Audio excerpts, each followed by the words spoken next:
Hallo ihr Lieben, heute habe ich wieder ein leckeres Rezept aus Finnland für euch, für so eine ganz einfache, schnell gemachte Heidelbeerkuchen.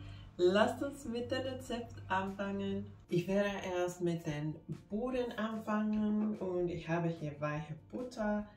Den Butter einfach in die Schüssel geben, dann auch das Zucker dazugeben und den Butter mit Zucker etwa 3 Minuten weich schlagen. Dann, wenn die Masse so schön hell und weich geworden ist, das Ei dazugeben und etwa 30 Sekunden weiter schlagen. Dann habe ich hier schon den Mehl mit Backpulver und eine kleine Prise Salz. Das kurz vermischen und durch den Sieb in das Teig geben. Dann auch die Haferflocken dazugeben und jetzt auf die niedrige Stufe mixen, bis alles sich gut vermischt hat.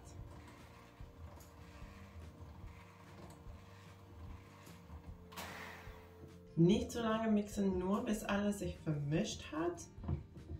So, dann kurz mit dem Spatel noch mixen. Ich habe meine Backform auch leicht eingefettet und jetzt gebe ich dann den Teig dazu. Der Teig ist sehr weich, deswegen brauchen wir Mehl, um es in die Form reinzudrücken oder so in die Form zu bringen. Sonst klebt es sehr stark an den Fingern. So, dafür habe ich hier so eine kleine Schüssel mit Mehl und dann einfach die Finger im Mehl bedecken und dann den Teig in die Form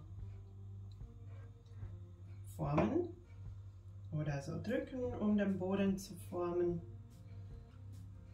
Erst den Boden bedecken und aufpassen, dass wir auch genug für die Ränder haben. So, und dann auch die Ränder formen.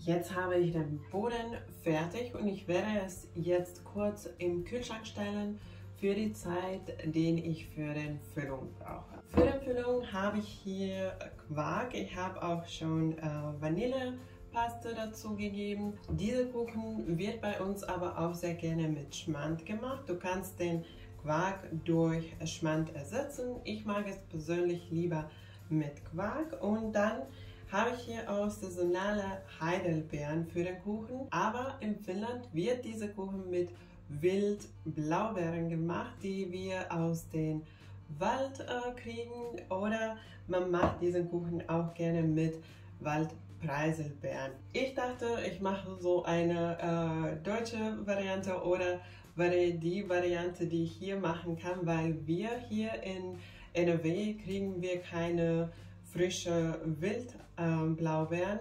Ich kaufe die tatsächlich sehr oft tiefgefroren und die kann man auch für den Kuchen nehmen. Aber heute habe ich die Heidelbeeren für das Rezept genommen. Und jetzt werde ich dann noch Zucker dazugeben und das Ei und Speisestärke durch den Sieb dazugeben und das Ganze kurz vermischen. So, das braucht nicht lange, nur bis alles vermischt ist. Dann auch die Heidelbeeren dazugeben und in die Füllung reinheben. Und so ganz schnell ist die Füllung auch schon fertig und ich werde jetzt den Boden aus dem Kühlschrank holen und dann die Füllung da drauf geben. Schön gleichmäßig verteilen.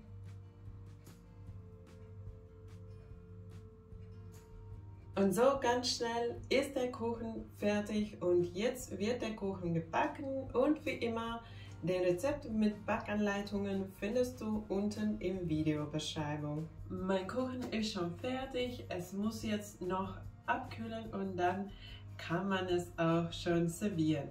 Ich finde, das ist immer der schwierigste Teil am Backen, diese Wartezeit nach dem Backen, weil es duftet so lecker, man will schon probieren, aber man muss noch geduldig bleiben und abwarten, bis es abgekühlt ist.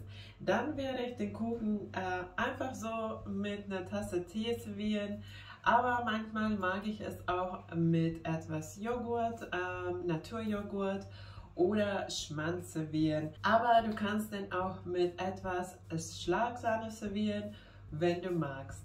Dieser Kuchen wird bei uns am häufigsten gebacken, weil es so schnell und einfach gebacken ist und ich habe zumindest normalerweise alle Zutaten zu Hause dafür. Heute habe ich den Kuchen in einer traditionellen Variante gemacht mit den Heidelbeeren. Wie gesagt, bei uns werden Wildblaubeeren benutzt oder auch Preiselbeeren, aber ich habe den Kuchen auch schon mit Kirschen, mit Himbeeren, mit Aprikosen und Äpfeln und verschiedenen anderen Früchten auch gemacht und es schmeckt immer sehr lecker. Wenn dir mein Rezept gefallen hat, vergiss nicht die Daumen nach oben und wenn du neu bei meinem Kanal bist, kannst du jetzt abonnieren, um keine neuen leckeren Rezepte zu verpassen. Danke, dass du dabei warst. Tschüss und bis zum nächsten Mal.